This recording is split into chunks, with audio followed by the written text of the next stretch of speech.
ಒಂದು ಚಾಲೆಂಜ್ ಹಾಕಿದ್ದಾರೆ ಓಪನ್ ಆಗಿ 300 ಕೋಟಿ ಅವ್ಯವಹಾರ ಅಂತ ಅವರಿಗೆ ಅವರೇ ಇರ್ಬೋದು ನೀವೇ ಇರ್ಬೋದು ಯಾರೇ ಇರ್ಬೋದು 300 ಕೋಟಿ ಅವ್ಯವಹಾರಗಳನ್ನು ಮಾಡಿದ್ದು ಸಾಬೀತುಪಡಿಸಿರಿ ನೀವು ನಾನು ರಾಜಕೀಯ ನಿವೃತ್ತಿ ಪಡಿತೇನೆ ಅಂತ ಅವ್ರು ಪದ ಅವ್ರಿಗೆ ಹೇಳಿರ್ಬೋದು. ಬಟ್ ನೀವು 500 ಕೋಟಿ ಅಂತ ಹೇಳ್ತಿದ್ರಿ, ಅವರು 300 ಕೋಟಿ ಅಂತ ಹೇಳಿದ್ರೆ 300 ಕೋಟಿಗೆ ಅವ್ರು ಚಾಲೆಂಜ್ ಮಾಡ್ತಾ ಇದ್ದಾರೆ. ದಾಖಲೆ ಕೊಡಿ, ಅಕಸ್ಮಾತ್ ಏನಾದ್ರು ನಿಜ ಆದ್ರೆ ನಾನು ರಾಜಕೀಯ ನಿವೃತ್ತಿ ಪಡಿತೀನಿ ಅಂತ ನೀವು ಸಾಬೀತುಪಡಿಸಿದ್ದಾರೆ. ನಾವು 8 ವಿಧದ ದಾಖಲೆಗಳನ್ನ ಕೋಮಲಿಂದ ಕೇಳಿದೀವಿ. ಅವ್ರಿಗೆ ಧೈರ್ಯ ಇದ್ರೆ ತಾಕತ್ತಿದ್ರೆ ಆ 8 ದಾಖಲೆಗಳನ್ನ ಕೊಡ್ಲಿ. ಉದಾಹರಣೆಗೆ ದತ್ತಿ ಅಕೌಂಟ್, ಧಾರ್ಮಿಕ ದತ್ತಿ ಸಮಾಜ ಕಲ್ಯಾಣ ಇಲಾಖೆಯ ಸಮಾಜದ ಕಲ್ಯಾಣ ಮಾಡಕ್ಕೆ ಅಂತ ಹೇಳಿ ಒಂದು ಟ್ರಸ್ಟ್ ಮಾಡಿದ್ದಾರೆ. ಆ ಟ್ರಸ್ಟ್ದು ಬೈಲಾ, ಆ ಟ್ರಸ್ಟ್ದು ಬ್ಯಾಂಕ್ ಅಕೌಂಟ್ ಮತ್ತೆ ಫೈನಾನ್ಷಿಯಲ್ಸ್ ಲಾಸ್ಟ್ ಕಳೆದ 10-12 ವರ್ಷಗಳ ಫೈನಾನ್ಷಿಯಲ್ಸ್ ಕೊಡ್ಲಿ. ಅದ್ರ ಜೊತೆಗೆ ಬ್ಯಾಂಕ್ ಸ್ಟೇಟ್ಮೆಂಟ್ ಕೊಡ್ಲಿ. ಇವರು ಯಾವ ರೀತಿ ದುಡ್ಡನ್ನ ತಮ್ಮ ಸ್ವಂತ ಗಳಿಕೆ, ಈಗ ನಂದು ಬಿಸ್ನೆಸ್, ನನ್ನ ಸ್ವಂತ ಬಿಸ್ನೆಸ್ ಇದ್ರೆ ನಾನು ಬೆಳಿಗ್ಗೆಯಿಂದ ಸಂಜೆ ತನಕ ಫಂಡ್ ಟ್ರಾನ್ಸ್ಫರ್ ಮಾಡ್ತೀನಿ, ಅದೇ ರೀತಿ ಯಾವುದೇ ಅಪ್ರೂವಲ್ಸ್ ಇಲ್ಲದೆ ಒಂದು ಸಬ್ ಕಮಿಟಿ ಮಾಡ್ತಾರೆ ಇವರು. ಆ ಸಬ್ ಕಮಿಟಿ ಅಪ್ರೂವಲ್ಲೇ ಮಾಡಿರಲ್ಲ, ದುಡ್ಡು ಹೊಟ್ಟೋಗಿರುತ್ತೆ. ಮೊದಲು ದುಡ್ಡು, ಆಮೇಲೆ ಕಮಿಟಿ, ಆಮೇಲೆ ಅಪ್ರೂವಲ್. ಇವ್ರದ್ದು ಏನೇ ಕೆಲಸಗಳಾಗಿದ್ರು ಎಲ್ಲಾ ಕೆಲಸಗಳು ಘಟನೋತ್ತರ. ವಂಶೋದಯ ಮಲ್ಟಿ ಸ್ಪೆಷಾಲಿಟಿ ಆಸ್ಪತ್ರೆ ಕೋಲಾರ. ಇಲ್ಲಿ ಅತ್ಯಾಧುನಿಕ ತಂತ್ರಜ್ಞಾನವನ್ನ ಬಳಸಿ ಎಲ್ಲಾ ಮೂಳೆ ಸಂಬಂಧಿ ಕಾಯಿಲೆಗಳಿಗೆ ಪರಿಹಾರ ಸಿಗುತ್ತದೆ. ಮೊಣಕಾಲು ನೋವು, ಬೆನ್ನು ನೋವು, ಸ್ಪೋರ್ಟ್ಸ್ ಸಂಬಂಧಿ ಸಮಸ್ಯೆಗಳು, ಮೂಳೆ ಮುರಿತ, ಸ್ಪೈನ್ ಶಸ್ತ್ರಚಿಕಿತ್ಸೆ, ಜಾಯಿಂಟ್ ರೀಪ್ಲೇಸ್ಮೆಂಟ್ ರೀತಿಯ ಎಲ್ಲಾ ಮೂಳೆ ಸಂಬಂಧಿ ಚಿಕಿತ್ಸೆಗಳಿಗಾಗಿ ಸಂಪರ್ಕಿಸಿ 7270727770 ವಂಶೋದಯ ಆಸ್ಪತ್ರೆ ಕೋಲಾರ.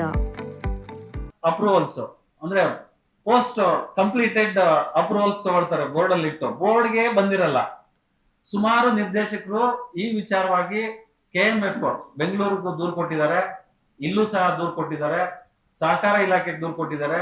ಇವರು ಯಾವುದೇ ಅಪ್ರೂವಲ್ಸ್ ಬೋರ್ಡ್ ಅಲ್ಲಿ ಇಟ್ಟು ಪಾಸ್ ಮಾಡಲ್ಲ. ಇವರು ಮನಸೋ ಇಚ್ಛೆ ಮಾಡ್ಕೊಂಡು ಆಮೇಲೆ ಬಿಲ್ಸ್ ಕೊಡ್ತಾರೆ.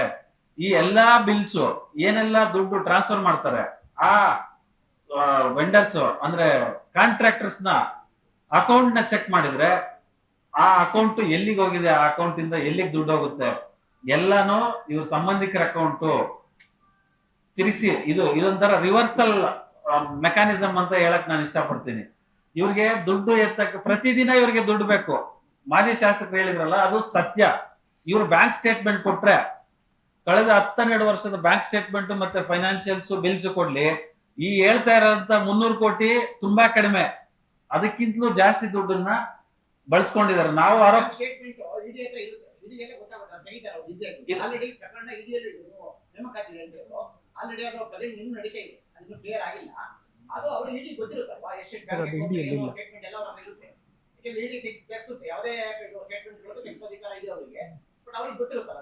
ಇಲ್ಲ, ನಾನು ನೇಮಕಾತಿ ಪ್ರಕರಣದ ಬಗ್ಗೆ ಮಾತಾಡ್ತಾ ಇಲ್ಲ. ಇನ್ ಜನರಲ್ 300 ಕೋಟಿ 500 ಕೋಟಿ ಅಂದ್ರಲ್ಲ, ಇಲ್ಲ, ಇಡಿಯಲ್ಲಿ ಅದಿಲ್ಲ. ಇಡಿಯಲ್ಲಿ ಬರೀ ನೇಮಕಾತಿ ಪ್ರಕರಣ ಮಾತ್ರ ಇರೋದು. ಅವ್ರೇನ್ ಮಾಡಿದ್ದಾರೆ, ಇದನ್ನ ಎಲ್ಲ ತನಿಖೆ ಮಾಡಿ ಉಳಿಕೆ 17 ಜನ 17A ಭ್ರಷ್ಟಾಚಾರ ಕಾಯ್ದೆ, ಒಂದು ಪ್ರಿವೆನ್ಷನ್ ಆಫ್ ಕರಪ್ಷನ್ ಆಕ್ಟ್ ಅಂತ 1989 ತಿದ್ದುಪಡಿ ಆಗಿದೆ ಇತ್ತೀಚೆಗೆ. ಲೋಕಾಯುಕ್ತರ ಅಧಿಕಾರನ ಕಟಾಯಿಸಿದ್ದಾರೆ. ಲೋಕಾಯುಕ್ತರು ನೇರವಾಗಿ ತನಿಖೆ ಮಾಡಬಹುದಿತ್ತು.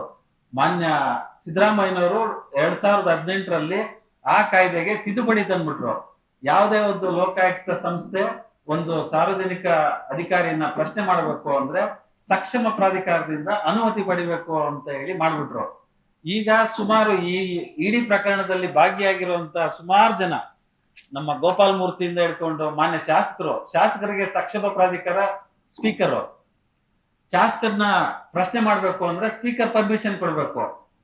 ನೆನ್ನೆ ಹೇಳ್ತಾ ಇದ್ರು ಶಾಸಕರು, ನಾನು ಸ್ವಾಗತ ಮಾಡ್ತೀನಿ ಎಲ್ರನ್ನೂ ಅಂತ. ಇದೇ ಲೋಕಾಯುಕ್ತ ಸಂಸ್ಥೆ, ಘನತಾವೆತ್ತ ಲೋಕಾಯುಕ್ತ ಸಂಸ್ಥೆ ಪತ್ರ ಬರೆದಿದೆ, ಸಕ್ಷಮ ಪ್ರಾಧಿಕಾರಿಗಳಿಗೆ ಅನುಮತಿ ಕೊಡಿ ಅಂತ ಪತ್ರ ಬರೆದಿದೆ. KMFಗೆ ನಾಗೇಶು, ಗೋಪಾಲ್ ಮೂರ್ತಿ, ಲಿಂಗರಾಜು, ಈ ತರ ಒಂದು 4-5 ಜನ ಇದ್ದಾರೆ. ಗೀತಾ ಅನ್ನೋ ಒಂದು ಕಂಪ್ಯೂಟರ್ ಆಪರೇಟರು, ಅವ್ರಿಗೆ ಸಕ್ಷಮ ಪ್ರಾಧಿಕಾರಿ ಕೋಲಾರ ಡೈರಿ. ನಾಚಿಕೆ ಆಗ್ಬೇಕು ನಂಜೇಗೌಡರಿಗೆ.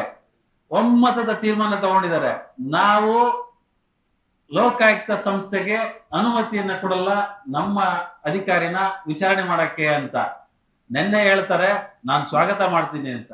ಸ್ವಾಗತ ಮಾಡೋದಾದ್ರೆ ಯಾಕೆ ನೀವು ಟರ ಓಡಿಸ್ತೀರಿ, ನಾನು ಕೊಡಲ್ಲ, ನಿಮ್ಮನ್ನ ತನಿಖೆ ಮಾಡಕ್ ಬಿಡಲ್ಲ ಅಂತ. ಅದೇ ರೀತಿ KMF ಇಂದನೂ ಸಹ ಇಲ್ಲಿ ತನಕ ಯಾವುದೇ ಒಂದು ಗೋಪಾಲ್ ಮೂರ್ತಿ ಆಗ್ಲಿ, ನಾಗೇಶ್ ಆಗ್ಲಿ, ಇನ್ನಿತರೆ ಅಧಿಕಾರಿಗಳನ್ನ ಪ್ರಶ್ನೆ ಮಾಡಕ್ಕೆ ಅವಕಾಶ ಮಾಡಿಕೊಟ್ಟಿರೋದಿಲ್ಲ. ಅದನ್ನ ಲೋಕಾಯುಕ್ತರೇ ಹೇಳ್ತಾರೆ, ಪತ್ರ ಬರೆದಿದ್ದಾರೆ, ನಮ್ಗೆ ಇನ್ನೂನು ಅನುಮತಿ ಸಿಕ್ಕಿಲ್ಲ ಅಂತ. ಇವರು ತಮ್ಮ ಪ್ರಭಾವನ ಬಳಸಿ ಸಹಕಾರ ಇಲಾಖೆ ಇರ್ಬೋದು, ಶಿಕ್ಷಣ ಇಲಾಖೆ, ಉನ್ನತ ಶಿಕ್ಷಣ ಇಲಾಖೆ, ಮಂಗಳೂರು ಡೀನು, ಯೂನಿವರ್ಸಿಟಿ ಡೀನು ಮತ್ತೆ ಇತರೆ ಒಂದ್ 2-3 ಎಂಪ್ಲಾಯಿಗಳು ಈ ನೇಮಕಾತಿ ಹಗರಣದಲ್ಲಿ ತಗಲಾಕೊಂಡಿರುವಂತವ್ರು, ಅವ್ರ ಯಾರಿಗೂ ಇಲ್ಲಿ ತನಕ ಕೊಟ್ಟಿಲ್ಲ. ಕೊಡ್ಸಿ ಅಧ್ಯಕ್ಷರೇ, ನಿಮಗಿರೋ ಇನ್ಫ್ಲೂಯೆನ್ಸ್ ನ ಉಪಯೋಗಿಸ್ಕೊಂಡು ಲೋಕಾಯುಕ್ತ ಸಂಸ್ಥೆಗೆ ತನಿಖೆ ಮಾಡಕ್ ಬಿಡಿ. ಆಮೇಲೆ ನಿಮ್ಮ ಹತ್ರನೇ ಇದೆ 320 ಅಥವಾ 350 ಜನ ಇಂಟರ್ವ್ಯೂ ಮಾಡಿದಿರಲ್ಲ, ಎಷ್ಟು ಮಾರ್ಕ್ಸ್ ಎಲ್ಲ ಅಭ್ಯರ್ಥಿಗಳು ಪಡ್ಕೊಂಡಿದ್ದಾರೆ, ತಾವು ಯಾರ್ಯಾರಿಗೆ ಎಷ್ಟೆಷ್ಟು ಮಾರ್ಕ್ಸ್ ಹಾಕಿದಿರಿ ಇಂಟರ್ವ್ಯೂ ಅಲ್ಲಿ, ಕೆಳಗಿರೋರು ಮೇಲೆ 20 ಮಾರ್ಕ್ ಏನೋ ಇರುತ್ತೆ ಮ್ಯಾನೇಜ್ಮೆಂಟ್ಗೆ, ಆ 20 ಮಾರ್ಕ್ ನೀವು ಯಾರ್ಯಾರಿಗೆ ಕೊಟ್ಟಿದ್ದೀರಿ, ನೀವು ದುಡ್ಡು ಯಾರ್ಯಾರ ಹತ್ರ ಕೆಜಿ ಲೆಕ್ಕ ಸರ್, ಕೆಜಿಗಳಲ್ಲಿ ಇವ್ರದ್ದು ವ್ಯವಹಾರ, ಕೆಜಿಗಳು. ಅದು ತಮಗೆ ಗೊತ್ತಿದೆ, ಬಂದಿದೆಯೋ ಇಲ್ಲೋ ಗೊತ್ತಿಲ್ಲ. ನಮ್ಮ ಗೋಪಾಲ್ ಮೂರ್ತಿ ಅವರು ಬರ್ಕೊಂಡಿರೋದು, MD ಅವರು ಎಷ್ಟು ಕೆಜಿ ಯಾರ್ಯಾರಿಗೆ ಡೆಲಿವರ್ ಆಗಿದೆ, ಎಷ್ಟು ಕೆಜಿ ಡೆಲಿವರ್ ಆಗಿದೆ, ಯಾರ್ಯಾರು ಕೊಟ್ಟಿದ್ದೀನಿ, ಯಾರ್ಯಾರ ಹತ್ರ ತಗೊಂಡಿದ್ದೀನಿ ಅಂತ ಹೇಳಿ ಬರೆದಿಟ್ಕೊಂಡಿರುವಂತ ಮಾಹಿತಿನ ED ಅವರು ಎಕ್ಕಿ ತೆಗ್ದಿದ್ದಾರೆ ನೋಡಿ. ಇದ್ರಲ್ಲಿದೆ ಕೆಜಿಗಳು. ಇದು ಕೋಡ್ ವರ್ಡ್ ಅವ್ರದ್ದು. KG 55 kg deliver to so and so person, 25 kg deliver to so and so person. ಇದ ನೇಮಕಾತಿ, ಪಾರದರ್ಶಕ ನೇಮಕಾತಿನ ಇದು? ಇದನ್ನ ತಾವೆಲ್ಲ ಪಾರದರ್ಶಕ ನೇಮಕಾತಿ ಅಂತೀರಾ? ಇದನ್ನ ಪ್ರಶ್ನೆ ಮಾಡಿ, ತಮಗೆ ದಾಖಲೆ ಕೊಡ್ತೀನಿ. ಈ ದಾಖಲೆ ಇಟ್ಕೊಂಡು ಅಧ್ಯಕ್ಷರನ್ನ ಪ್ರಶ್ನೆ ಮಾಡಿ, ಮತ್ತೆ MD ನ ಪ್ರಶ್ನೆ ಮಾಡಿ. ಇದ ಎಕ್ಸಾಮ್ ನಡೆಸೋ ರೀತಿ? ಹೈಕೋರ್ಟ್ ಈಗ ಆಲ್ರೆಡಿ ಇದಕ್ಕೆ ಸ್ಟೇ ತಗೊಂಡಿದ್ದಾರೆ. ಲೋಕಾಯುಕ್ತರು ಪಾಪ ಸ್ಟೇ ವೆಕೇಟ್ ಮಾಡ್ಸಕ್ಕೆ ಬಹಳ ಪ್ರಯತ್ನ ಮಾಡ್ತಾ ಇದ್ದಾರೆ. ನಾವು ಸಹ ಇದಕ್ಕೆ ರಿಟ್ ಪಿಟಿಷನ್ ಹಾಕಕ್ಕೆ ಪಿಟಿಷನ್ ರೆಡಿ ಮಾಡಿ ಇಟ್ಟಿದ್ದೀರಿ. ಯಾವಾಗ ಆ ಸ್ಟೇ ವೆಕೇಟ್ ಆಗುತ್ತೆ, ಇಮಿಡಿಯೇಟ್ ಆಗಿ ಈ ಎಲ್ಲಾ 75 ಜನನ ವಾಪಸ್ ತಗೊಂಡು ಮತ್ತೆ ಹೊಸದಾಗಿ ಇಂಟರ್ವ್ಯೂ ಮಾಡಿ, ಈ 75 ಜನದಲ್ಲಿ ಇಂಟರ್ವ್ಯೂ ಮಾಡಿ ಬಂದು ಸೆಲೆಕ್ಟ್ ಆದ್ರೆ ಸಂತೋಷ, ನಮ್ದೇನು ಅಭ್ಯಂತರ ಇಲ್ಲ. ಈ ಎಲ್ಲಾ 75 ಅಭ್ಯರ್ಥಿಗಳನ್ನು ನಕಲಿ, ವಾಮಮಾರ್ಗ, ಚೇಂಜ್ ಆಫ್ OMR ಶೀಟ್ಸ್ ತಾವ್ ನೋಡಿದಿರಿ, ತಾವ್ ನೋಡಿ ಬೇಕಾರೆ ಒಂದ್ಸಾರಿ. ಒಂದು ಔಟ್ಸೋರ್ಸ್ ಥರ್ಡ್ ಪಾರ್ಟಿ ಕೊಟ್ಟಿದ್ದಾರೆ, ಅವರೇ ಇದನ್ನೆಲ್ಲ ತಿದ್ದಿರೋದು. ಅವರು ಮೊದ್ಲೇನೆ ತಯಾರು ಮಾಡಿದ್ದಾರೆ ಡೂಪ್ಲಿಕೇಟ್ OMR ಶೀಟ್. ಅಂದ್ರೆ ಒಂದು ಪ್ರಿಂಟ್ ಮಾಡೋ ಕಡೆ 2 ಮಾಡೋದು.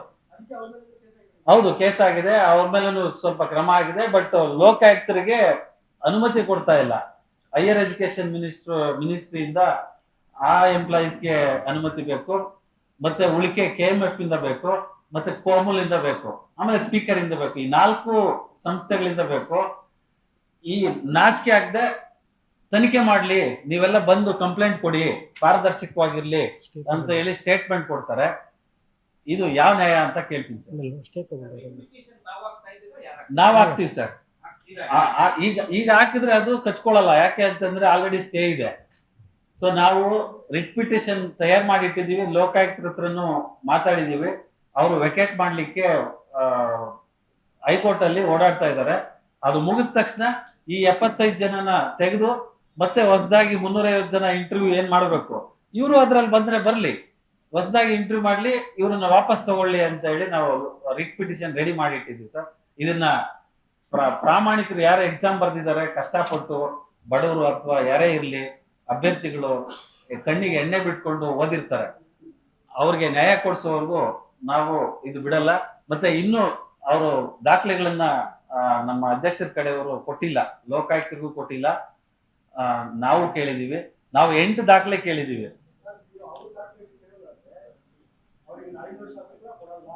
ಕೋರ್ಟ್ಗೆ ಹಾಕ್ತಿವಿ, ಕೋರ್ಟಿಂದ ಆರ್ಡರ್ ಮಾಡಿಸ್ತೀವಿ. ಒಂದು ಹೌದು,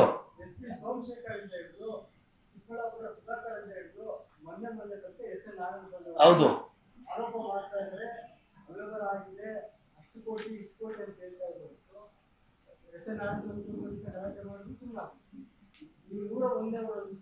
100 ಜನ ನಮ್ಮನ್ನ ಒಬ್ಬನ್ ಬಿಡಿ ಯಾರಾದ್ರೂ ಕೋಮಲ್ ಸಂಸ್ಥೆಗೆ ಅಧಿಕಾರಿಗಳನ್ನ ಕರ್ಕೊಂಬಂದು ದೂರದಾರ ಜೊತೆ ಅವ್ರ ಬಂಡವಾಳ ಏನು ಅವ್ರ ಮುಖ ಏನು ಅಂತ ಯಾರಾದ್ರೂ ನೋಡಿದ್ರೆ ಹೇಳಿ ಸರ್.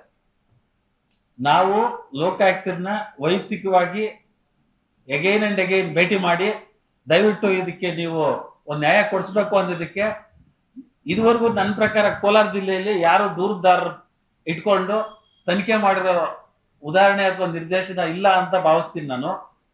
ಆಮೇಲೆ ಇನ್ನೂ ಮುಗ್ದಿಲ್ಲ, ನಾವು ಮೊನ್ನೆ ಪತ್ರ ಬರೆದುಕೊಟ್ಟು ಬಂದಿದ್ದೀವಿ, ಪೂರ್ತಿಯಾಗಿ ಕಂಪ್ಲೀಟ್ ಮಾಡಿ ಆಮೇಲೆ ದಾಖಲೆ ಕೊಡಿಸಿ ಅಂತ.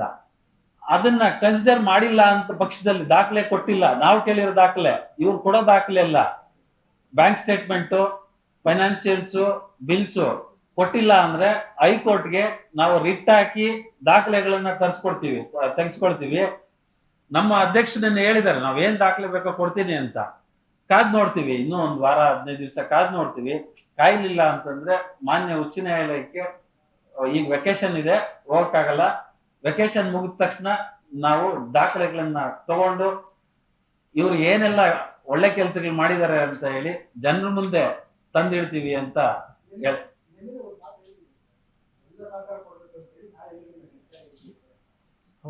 ಅದು ಬರೀ ಮಾತಷ್ಟೇ, ಬಾಯಿ ಮಾತಷ್ಟೇ.